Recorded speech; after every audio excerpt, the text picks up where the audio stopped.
បាទជំរាបសួរបាទពុកម៉ែបងប្អូនបាទប្រជាកសិករបាទទាំងអស់គ្នាថ្ងៃនេះខ្ញុំចង់ចែករំលែកបាទពាក់ព័ន្ធទៅនឹងការផលិតថ្នាំពុលធម្មជាតិ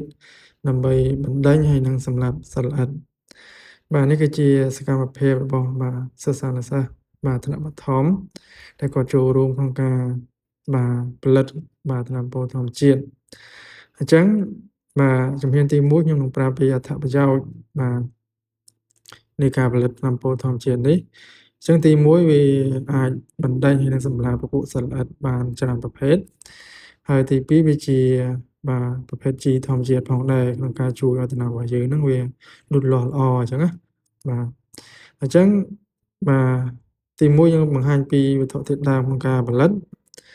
បាទទី1យើងទៅរកបាទស្លឹកបាទស្តៅហើយនិងផ្លែស្តៅមក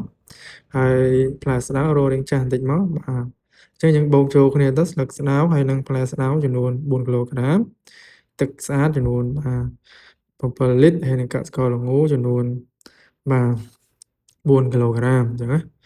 ហើយយើងដាក់កាត់ស្ករល្ងនេះគឺដើម្បីជួយឲ្យបាទជីរបស់យើងវាឆាប់បំបែកឬក៏ថ្នាំពុលរបស់យើងហ្នឹងវាកាច់ល្អ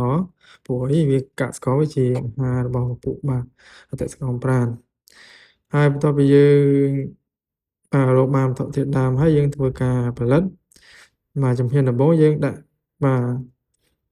ស្លឹកស្តៅហើយនិងផ្លែស្តៅហ្នឹងចូលទៅក្នុងធុងផ្អាប់មកហើយបន្ទាប់មកយើងចាក់ទឹកបំពេញបន្ថែម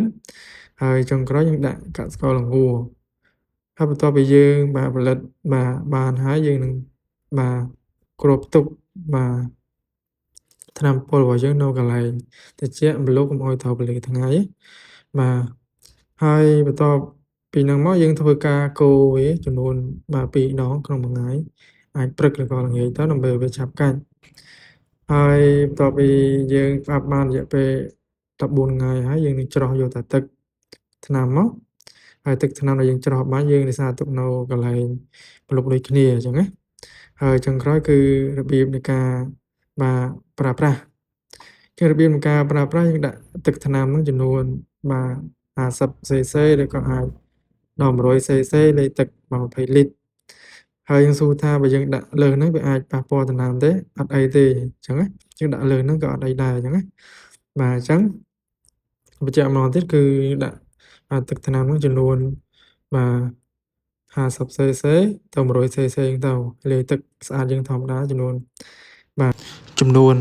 20លីត្របាទទឹកស្អាតយើងធម្មតាហ្នឹងចំនួន20លីត្រមកបាទអរគុណ